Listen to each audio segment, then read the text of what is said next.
అందరికీ నమస్కారం అండి. మన ఛానల్కి స్వాగతం. మన ఛానల్ నుండి విద్యా విజ్ఞానంతో పాటు మహనీయుల జీవిత కథలు, బాలల నీతి కథలు, cricketers, motivational speeches, life style videos ఈ విధంగా డైలీ అప్లోడ్ అవుతూ ఉన్నాయి. మరి మీరు కూడా మా ఛానల్ చూడాలంటే తప్పనిసరిగా సబ్స్క్రైబ్ చేసుకోవాల్సిందిగా మనవి చేస్తూ, అదేవిధంగా వీడియోని ఎక్కడ స్కిప్ చేయకుండా చూడండి. మరి ఒక లైక్ చేయండి. Please subscribe.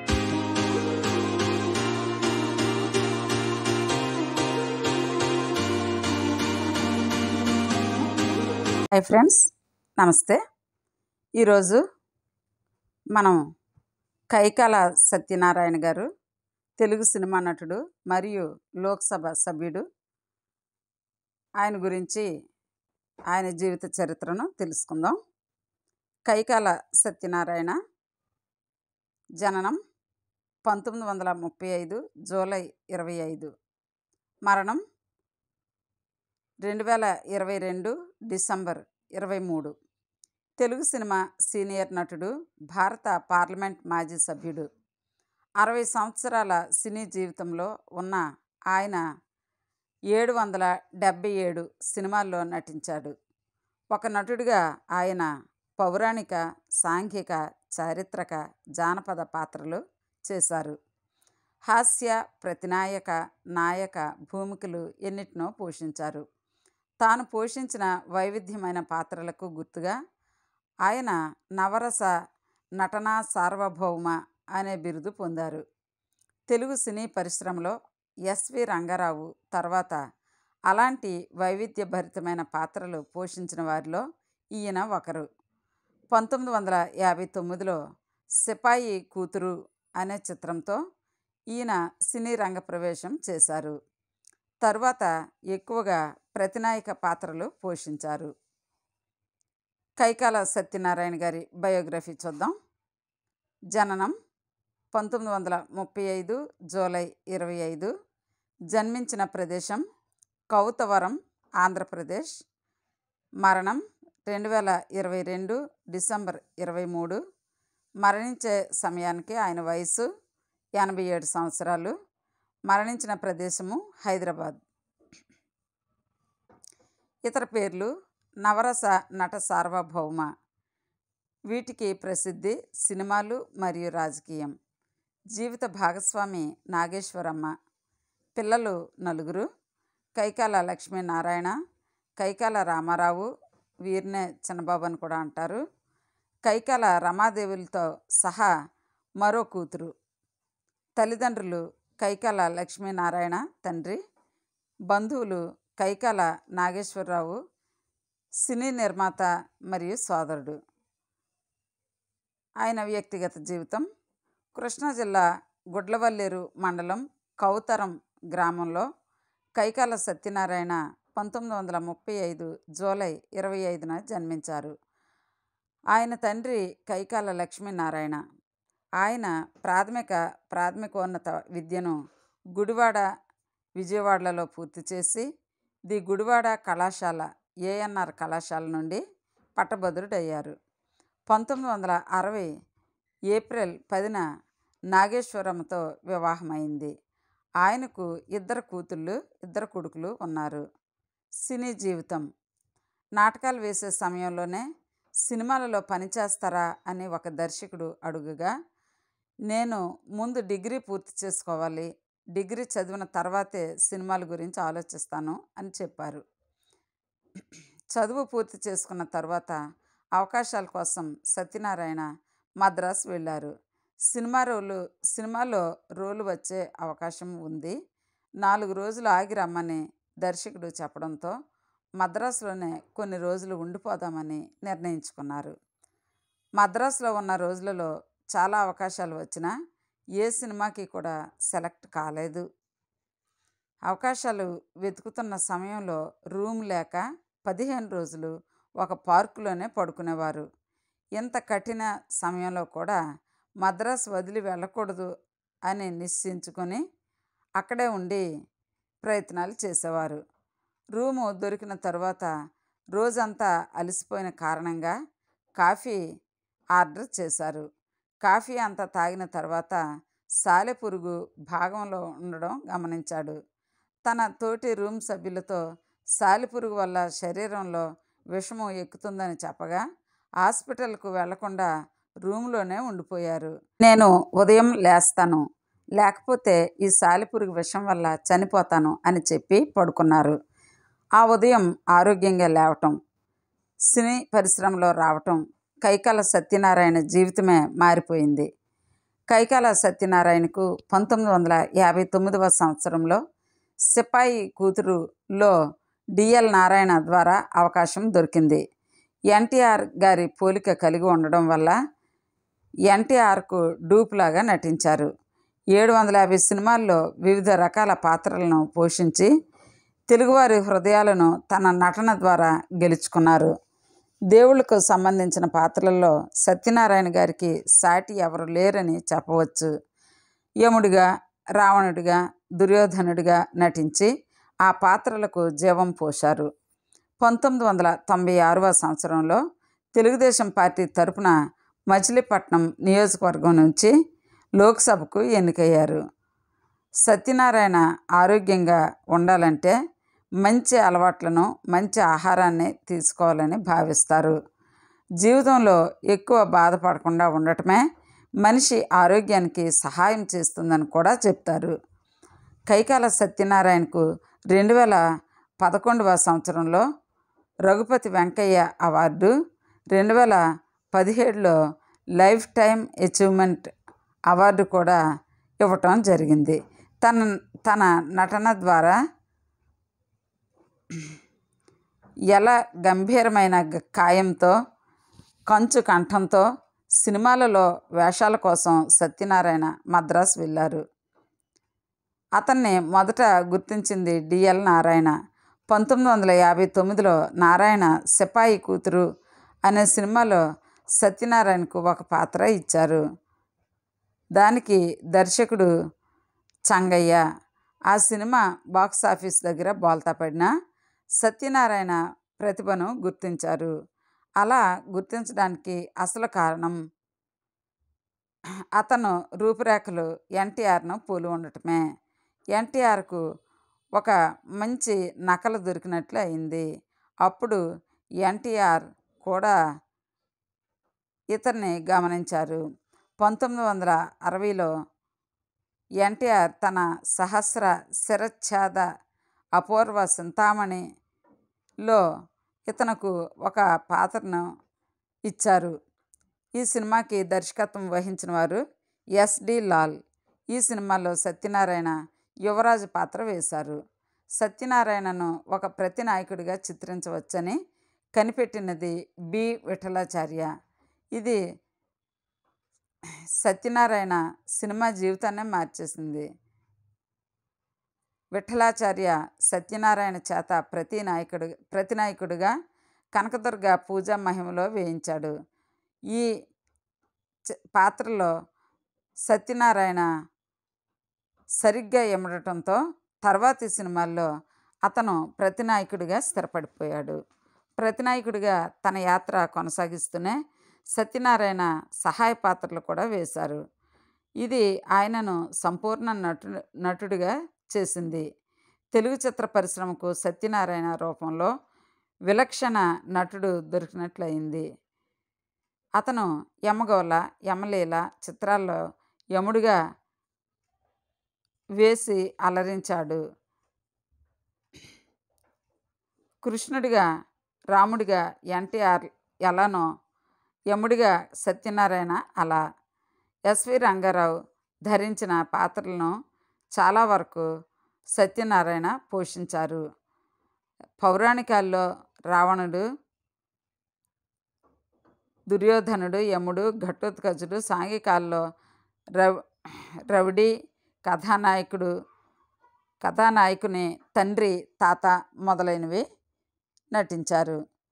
Satyanarayana Rama film productions అనే సంస్థను స్థాపించి ఇద్దరు దొంగలు, కొదం సింహం, బంగారు కుటుంబం, ముద్దుల మొగుడు సినిమాలు నిర్మించాడు.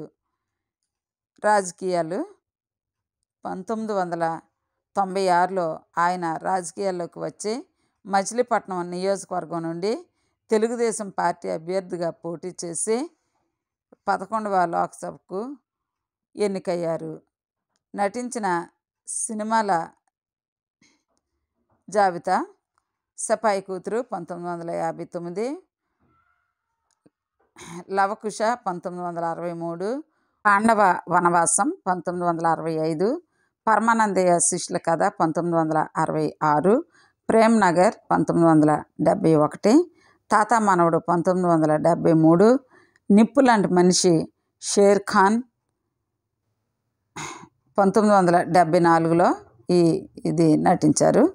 జీవనజ్యోతి 1975, సిరిసిరి మువ్వ 1976, సెక్రటరీ 1976, చక్రధారి 1977, దాన వీర శూర కర్ణ ఇది 1977. ఇందులో ఆయన భీముడిగా నటించారు. యమగోళ 1977, యముడుగా ఆయన నటించారు. శుభలేఖ 1982, అంకిల ఆదిశేషయ్య అనే పాత్రలో ఆయన నటించారండి. శృతి లయలు 1987,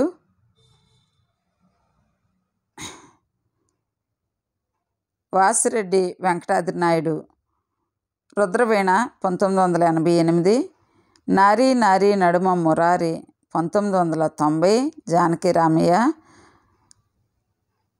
సూత్రధారులు 1990, Neelakantayya, gang leader 1991, jailer, Bhairava Dweepam 1994, ముద్దుల ప్రియుడు 1994, యమలీల 1994, యముడు, ఘటోత్కచుడు 1995,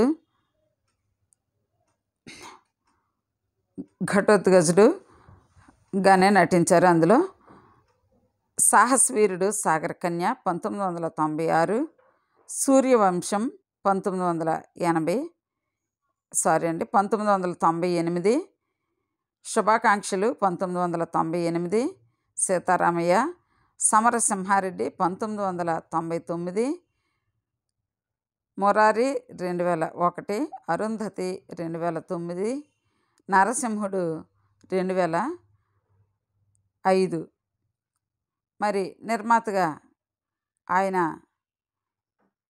ప్రయాణం చూద్దాం. ఇద్దరు దొంగలు, కొదమసింహం, బంగారు కుటుంబం, ముద్దుల మొగుడు అనే చిత్రాలకైనా నిర్మాతగా వ్యవహరించారు. గుర్తింపు బహుమతులు: ఫిల్మ్ఫేర్ అవార్డ్స్, జీవితకాల సాఫల్య పురస్కారం 2017లో అందుకున్నారు. ఇక నంది అవార్డులు: ఉత్తమ చలనచిత్రం బంగారు కుటుంబం 1994కు ఆయన ఉత్తమ చలనచిత్రంగా ఎంపికైంది. రఘుపతి వెంకయ్య అవార్డు 2011లో తీసుకున్నారు. ఇతర గౌరవాలు: ఎన్టీఆర్ విజ్ఞాన్ ట్రస్ట్ అవార్డు, నటశేఖర అనంతపురంలో ఒక ప్రభుత్వేతర సంస్థ ఇచ్చింది. నటశేఖర గుడివాడ పురపాలక సంఘ వేదికపై ఇచ్చినది. కళాప్రపూర్ణ కావలి సాంస్కృతిక సంఘం వారు ఇచ్చినది. నవరస నటన సార్వభౌమ ఒక సాంస్కృతిక సంఘం అనేక మంది పెద్ద మనుషులు పురజనుల మధ్య ఇచ్చింది. సినీ రత్న పురస్కారం 2015లో అక్కినేని ఫౌండేషన్ ఆఫ్ అమెరికా సంస్థ ప్రదానం చేసింది. మరి గణాంకాలు: 777 సినిమాలు ఇప్పటిదాకా, 28 పౌరాణిక చిత్రాలు, 51 జానపద చిత్రాలు, 9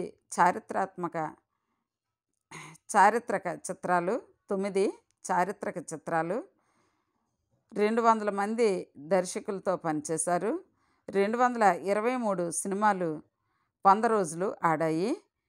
59 సినిమాలు అర్ధ శత దినోత్సవాలు జరుపుకున్నాయి. 10 సినిమాలు శత దినోత్సవ శతదినోత్సవాలు జరుపుకున్నాయి. 10 సినిమాలు ఒక సంవత్సరం లేదా అంతకన్నా ఎక్కువ ఆడినవి. ఇక మరి ఆయన మరణం చూద్దాం. గత కొంతకాలంగా అనారోగ్యంతో బాధపడుతున్న 87 ఏళ్ల కైకాల సత్యనారాయణ గారు 2022 డిసెంబర్ డిసెంబర్ 23న హైదరాబాద్లోని తన నివాసంలో కన్నుమూశారు. 800కి పైగా చిత్రాల్లో నటించిన ఈ ప్రముఖ నటుడు 87 సంవత్సరాల వయసులో హైదరాబాద్లో మరణించారు. విలన్ నరకానికి రాజు, స్టార్ మేకర్ కైకాల సత్యనారాయణకు మరి వివిధ వ్యక్తులు ఈ విధంగా నివాళి అర్పించారు. అవి కొన్ని చూద్దాం. నాకు 9 సంవత్సరాల వయసులో నేను మరణం కోసం ప్రార్థిస్తున్నానని ఒప్పుకోవడం వింతగా ఉంది. మీరు భయపడే ముందు చాలా మంచి కథల మాదిరిగానే ఇది జరిగింది. ఎందుకంటే నేను ఒక సినిమా మరియు ఆ సినిమాలోని అత్యంత రంగురంగుల పాత్ర అయిన యముడు, మరణానికి మరియు మరణానంతర జీవితానికి హిందూ దేవుడు యముడు ద్వారా ఎక్కువగా ప్రభావితమయ్యాను. ఇది ఆ వేడి ఆదివారం ఆంధ్ర మధ్యాహ్నంలో 1 అంటే కారంగా ఉండే మామిడికాయ ఊరగాయలతో భారీ భోజనం మరియు పండిన వెన్న, పసుపు మామిడికాయలతో చల్లబరుస్తుంది. దీనికి తోడు ఈటీవీ సాధారణంగా ప్రదర్శించే మధ్యాహ్నం చిత్రం మరియు ఈ ప్రత్యేక ఆదివారం వారు యమలీల ప్రదర్శిస్తూ ఉన్నారు. కథ చాలా సులభం. తన తల్లి అసమ్మతి, నిరాశ ఉన్నప్పటికీ యువకుడు సూరజ్ తన జమీందారీ కుటుంబం యొక్క పూర్వ సంపదను అన్యాయమైన మార్గాల ద్వారా పునరుద్ధరించడానికి ప్రయత్నిస్తాడు. ఇంతలో నరకంలో యముడు మరియు చిత్రగుప్తుడు మానవజాతి యొక్క గతం, వర్తమానం మరియు భవిష్యత్తును కలిగి ఉన్న దైవిక లెడ్జర్ను కోల్పోతారు మరియు అది సూరజ్ చేతిలోకి వస్తుంది. అతను పుస్తకాన్ని ధనవంతుడు కావడానికి ఉపయోగిస్తాడు, కానీ అతని తల్లి త్వరలో చనిపోబోతుందని కూడా తెలుసుకుంటాడు. మరోవైపు యముడికి పుస్తకం దొరకకపోతే అతను తన శక్తులను కోల్పోయిన మర్త్యుడు అవుతాడని చెప్పబడుతుంది.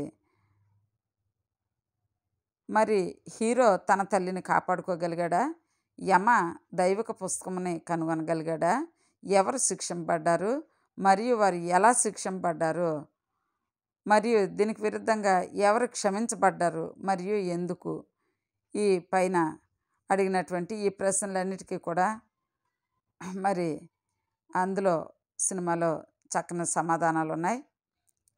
కానీ ఐసింగ్ పైన చెర్రీ మరియు కేక్ బ్రెడ్ యమ పాత్ర పోషించిన కైకాల సత్యనారాయణ అతని పాత్ర యొక్క వెర్షన్ కఠినమైన కానీ అందమైన తాతగా ఉంది. ఆయన ఐస్ క్రీములు తినడం మరియు బిల్లులు చెల్లించడం, వారి దైవిక దుస్తులను వదులుకొని నీలిరంగు బ్లేజర్లో స్థిరపడడం, తప్పిపోయిన పుస్తకం కోసం పోలీసు ఫిర్యాదులు చేయడం లేదా నేపథ్య నృత్యకారులతో నృత్యం చేయడం వంటి భూ సంబంధమైన పద్ధతులకు సర్దుబాటు చేసుకోవడానికి కష్టపడుతున్నప్పుడు అతను పనికిమాలిన పనిని ఆశ్రయించకుండా యమను ప్రియమైన మరియు సరదాగా చేశాడు.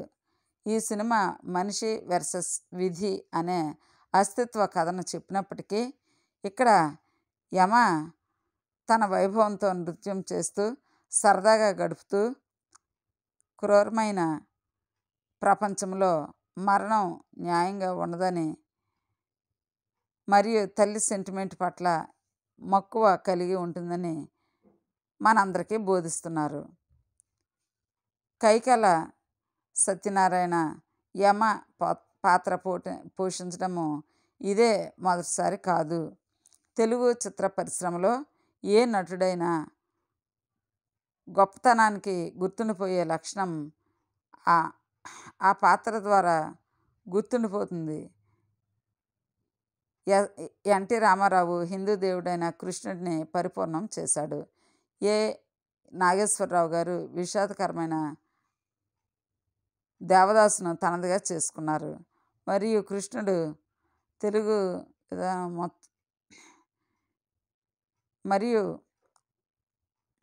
కృష్ణుడు తెలుగు విప్లవకారుడు అల్లూరి సీతారామరాజు స్ఫూర్తిని మూర్తిభవించాడు. ఇతిహాస పాత్రను పోషించడం సరిపోదు, పోలికకు భయపడి మరియు సరిపోదని భయపడి మరి ఏ ఇతర నటుడు ఆ పాత్రను తాకకపోవడం చిరస్మరణీయంగా ఉండాలి. కానీ ఇది అందరి స్టార్లు మరియు మెగాస్టార్లకు ఖచ్చితంగా లభించే విజయం కాదు. ఒక ప్రత్యేకమైన ఐకానిక్ పాత్ర కోసం చిరంజీవి గుర్తుండిపోవడానికి ఇబ్బంది పడుతున్నారని స్వయంగా ఒప్పుకున్నారు. భగత్ సింగ్ లాంటి పాత్ర చేసే అవకాశాన్ని ఆయన కోల్పోయారు మరియు అందుకే సైరా నరసింహారెడ్డి 2019లో స్వాతంత్ర్య సమరయోధుడి పాత్రను ఎంచుకున్నారు. తనను నటుడిగా కాకుండా కేవలం ఒక స్టార్గా మాత్రమే గుర్తుండిపోతారని ఆయన అనుకోరు. మరియు ఈ సందర్భంలోనే నటుడిగా కైకాల సత్యనారాయణ గొప్పతనాన్ని మరియు ప్రభావాన్ని కొలవవచ్చు. ఎందుకంటే 1970-2000 మధ్య దాదాపు 3 దశాబ్దాలుగా ఎవరు యమను మరే విధంగా ఊహించలేదు మరియు అస్తిత్వ కథా ముసుగులో భారత ప్రభుత్వానికి వ్యతిరేకంగా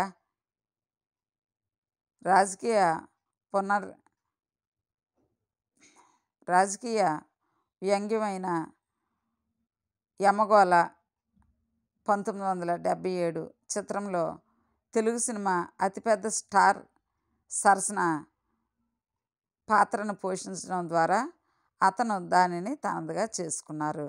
ఈ చిత్రం సత్యం ఎన్టీఆర్ అనే యువకుడిని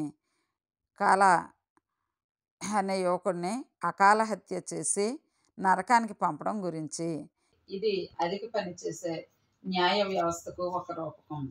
యమ అనగా కైకాల సత్యనారాయణ శ్రద్ధ గల దేవుడు, కానీ అతను తాను పాలించే భూ సంబంధమైన జీవుల వాస్తవికత నుండి సంబంధం లేనివాడు. వర్షదేవుడు, అగ్నిదేవుడు వారి ప్రాతినిధ్యం వహించిన క్యాబినెట్ మంత్రుల మాదిరిగానే అవినీతి పరులు. ఎన్టీఆర్ రాజకీయ ప్రకటనలు చేయడం మరియు అతని చివర రాజకీయ ప్రవేశం గురించి ప్రేక్షకులను ఆట పట్టించడం. ఈ సినిమాలో రాజకీయ నేపథ్యం, స్టార్ ప్యాడింగ్ ఉన్నప్పటికీ సత్యనారాయణ ప్రత్యేకంగా నిలిచారు. నటుడు, రాజకీయ నాయకుడు అయిన ఎన్టీఆర్ గురించి పూర్తిగా చిత్రీకరించిన ఈ సినిమాలో సత్యనారాయణ నటన ఎవరు ఆయన పేరు ప్రస్తావించకుండా, సినిమా గురించి మాట్లాడకుండా చూసుకుంది. ఎన్టీఆర్ని ఎవరో అలా చేయరు. ఆ వ్యక్తికి అత్యంత దగ్గరగా వచ్చిన వ్యక్తి తెలుగు సినిమా చరిత్రలో గొప్ప క్యారెక్టర్ నటుడు మరియు నాటక రచయిత అయిన ఎస్వి రంగారావు. సత్యనారాయణ తనను ప్రభావితం చేశాడని ఆయన చెబుతున్నారు. కానీ ఎస్వి రంగారావు మ్యాజిక్ కూడా స్టార్ అయిన చిన్న వయసు ఎన్టీఆర్ పైనే ఉంది. కానీ సత్యనారాయణ రాజకీయ చిహ్నంగా మారే దిశగా ఉన్న మరింత పరిణతి చెందిన ఎన్టీఆర్ పైనే చేశాడు. సత్యనారాయణ కెరీర్ గురించి చెప్పాలంటే ఎన్టీఆర్ లాంటి వారి గురించి, ఆ తర్వాత వచ్చిన చాలామంది ఇతర నటీనటుల గురించి మాట్లాడకుండా ఉండటం అసాధ్యం. ఎందుకంటే సత్యనారాయణ భుజాలపై ఆయన తీసుకున్న గాయాల వల్లే వారి కెరీర్లు నిర్మించబడ్డాయి. తరతరాలుగా ఆయన జీవితం చాలామంది తారలతో ముడిపడి ఉందనేది స్టార్ మేకింగ్లో ఆయన ఉపయోగం విలువకు నిదర్శనం. తన కెరీర్ ప్రారంభంలో ఎన్టీ రామారావుతో ఆయనకున్న ఆఫ్ స్క్రీన్ పోలికలే ఆయనకు సినిమా పరిశ్రమలోకి అడుగుపెట్టే అవకాశాన్ని కల్పించాయి. సత్యనారాయణ నాటక రంగానికి చెందిన రోజుల్లో అప్పటికే స్టార్గా మారిన యువ ఎన్టీ రామారావుతో ఆయన శరీరాకృతి సారూప్యత కారణంగా ప్రజలు ఆయన నటించిన నాటకాలకు తరలి వచ్చేవారు. సత్యనారాయణ కూడా అంతే ఎత్తుగా, ఆ ట్రేడ్ మార్క్ అయిన వంకర జుట్టు, ఆ ఉబ్బిన వ్యక్తీకరణ కళ్ళు, ఇంకా ముఖ్యంగా ఆయన తెలుగు సినిమా గొప్పతనానికి మరో లక్షణం. పౌరాణిక పాత్రలను పోషించగల సామర్థ్యం మరియు నత్తిగా మాట్లాడకుండా పేజీల కొద్దీ సంభాషణలు చెప్పగల సామర్థ్యం. తెలుగు చిత్ర పరిశ్రమ తొలినాళ్లలో ఉన్న మద్రాసులో నటుడిగా కష్టకాలంలో ఆయన కొన్ని చిత్రాలలో ఎన్టీఆర్ శరీరాన్ని పోలి నటించారు. సత్యనారాయణ కథానాయకుడిగా నటించడానికి ప్రయత్నించారు, కానీ ఆయనకు కావలసిన గుర్తింపు లభించలేదు. తెలుగు సినిమా చరిత్రలో జానపద కథలను సినిమాగా అత్యంత ఫలవంతంగా చెప్పిన బి. విఠలాచార్య ఒక స్టూడియోలో ఆయనను చూసి తన సినిమాల్లో నటించమని అడిగినప్పుడు ఆయన సినిమాను దాదాపుగా వదులుకున్నారు. ఈ సమయంలోనే తనకు ఎదురయ్యే పోటీ కారణంగా కథానాయకుడిగా నటించాలనే తన ఆశయాన్ని వదులుకొని విలన్ పాత్రలు పోషించాలనుకునే నటులు తక్కువగా ఉండడంతో విలన్ పాత్రలు పోషించడం వైపు దృష్టి సారించారు. మరియు ఇక్కడే అతనికి ఎన్టీఆర్తో సారూప్యత సహాయపడింది. ఎన్టీ రామారావుల మధ్య తెర వెలుపల ఉన్న పోటీల వల్ల కాకుండా కైకాల సత్యనారాయణ లాభపడ్డారు. ఎన్టీఆర్ స్థాయి పెరిగే కొద్దీ ఆయన వ్యక్తిత్వానికి తగ్గట్టుగా కనిపించే విలన్లు, గొప్ప వ్యక్తిత్వం, సంభాషణలు చెప్పగల బేస్ వాయిస్, అవసరమైన చోట బెదిరింపులు చేసే వ్యక్తి అవసరం. ఎస్వి రంగారావు కలిసి కెరీర్ ప్రారంభించినందున ఒక స్టార్గా ఎన్టీఆర్ ఇష్టాయిష్టాలకు, డిమాండ్లకు లొంగరు. అయితే ఎన్టీఆర్ అభిమానిగా ప్రారంభమైన కె. సత్యనారాయణ ఆయనను ఎన్టీఆర్ అన్నయ్య అని పిలిచేవారు. వారు కలిసి 100కు పైగా సినిమాల్లో నటించారు. సత్యనారాయణ కొట్టబడిన ప్రతిసారి ఎన్టీఆర్ స్టార్డమ్ పెరిగింది. తెలుగు మసాలా సినిమా మార్గదర్శక సూత్రం ఏమిటంటే,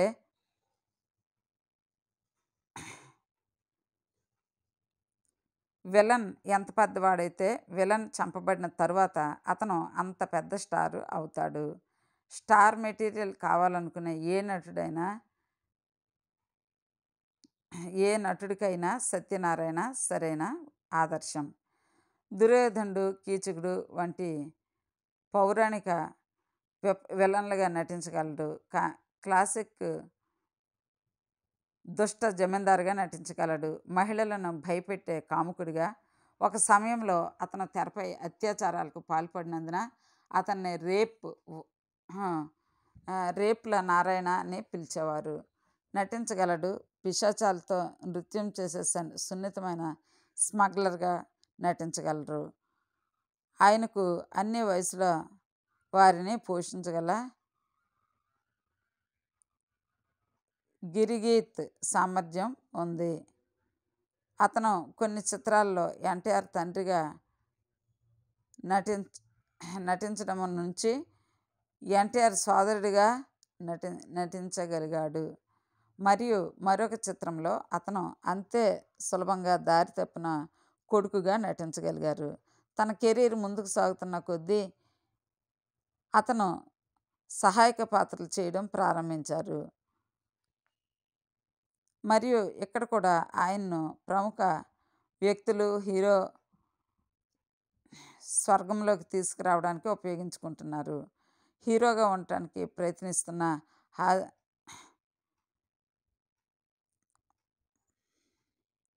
హాస్య నటుడు ఆలీ అయినా లేదా బాలకృష్ణ అయినా 90ల వరకు నటుడి కెరీర్లో అతిపెద్ద బ్లాక్ బాస్టర్ అయిన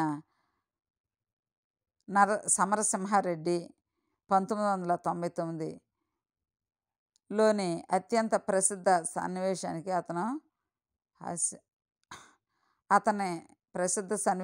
అతన్ని ఉపయోగించుకున్నారు. తన కెరీర్ చివరి దశలో శరీరం అలసిపోయినప్పుడు అతను తాత పాత్రలను ఎక్కువగా పోషించారు మరియు తన హాస్య ప్రతిభను ప్రదర్శించడం ప్రారంభించారు.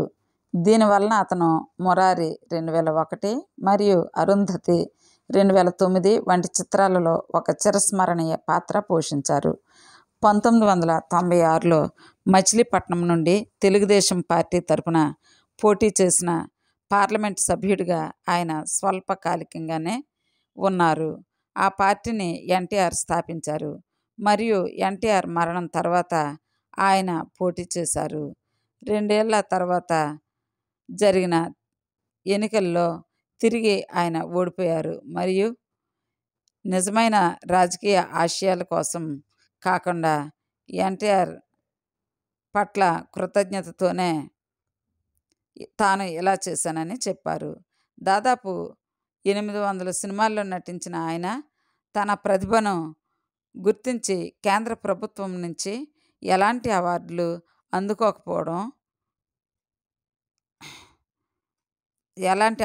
అందుకోకపోవడంతో నిర్లక్ష్యం చేయబడ్డానని అంగీకరించారు.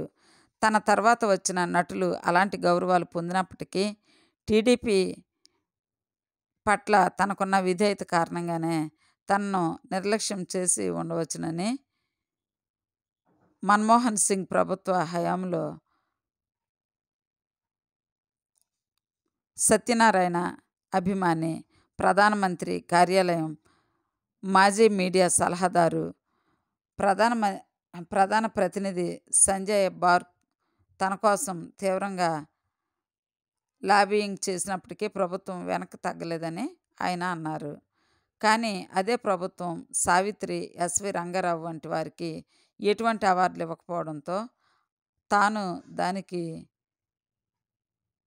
అంగీకరించానని సత్యనారాయణ అన్నారు. దీనివల్ల కోట్లాది మంది తెలుగు ప్రేక్షకుల దృష్టిలో నటులు తక్కువ కాలేదు. ఆయన తప్పు కాదు. యమను కలవడానికి, ఆయనతో సమయం గడపడానికి మామిడి పండ్లు కొరికి చనిపోవాలని కోరుకునేలా చేసిన పద్మ అవార్డు గ్రహీతలు తక్కువ. ఆయన మరణం తెలుగు సినిమాకు తీరని లోటు. ఆయన కెరీర్ సమకాలీన తెలుగు సినిమాకు పాఠాలు నేర్పుతుంది. గొప్ప పాత్రలను రాయడం వల్ల గొప్ప సినిమాలు వస్తాయని దర్శకులు, రచయితలు నేర్చుకోవచ్చు.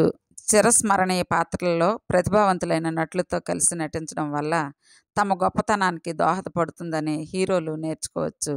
చిన్న పాత్రలు పోషించడం చాలా సరదాగా ఉంటుందని సహాయ నటులు, ఆశావహ నటులు నేర్చుకోవచ్చు. చివరకు ఆయన లాంటి తెలుగు నటులు తెలుగు సినిమా చరిత్రలో సమానంగా భాగమని, ప్రముఖ పురుషులు, మహిళలందరితో సమానంగా జరుపుకోవడానికి అర్హులని ప్రేక్షకులు తెలుసుకోవచ్చు. ఇప్పుడు ఆయన బయటికి వెళ్ళడానికి సిద్ధంగా ఉన్నారు. ఇక్కడి నుండి ఆయనకు ఇది సంతోషకరమైన ప్రయాణం కావాలి. కైకాల సత్యనారాయణకు మరణం మరియు మరణానంతర జీవితం గురించి 1 లేదా 2 విషయాలు తెలుసు. విన్నారు కదా ఫ్రెండ్స్, నవరస నట సార్వభౌమ శ్రీ దివంగత కైకాల సత్యనారాయణ గారి జీవిత చరిత్రను. మరి ఇదే విధంగా అనేక మంది ప్రముఖుల జీవిత చరిత్రలను మీరు తెలుసుకోవాలనుకుంటే తప్పనిసరిగా మన ఛానల్ని అయితే సబ్స్క్రైబ్ చేసుకోవాల్సిందిగా మనవి చేస్తూ, ఈ వీడియోని ఇంతవరకు మరి మీరు వాచ్ చేసినందుకు thank you very much. Thank you for watching. Please like and subscribe. Thank you.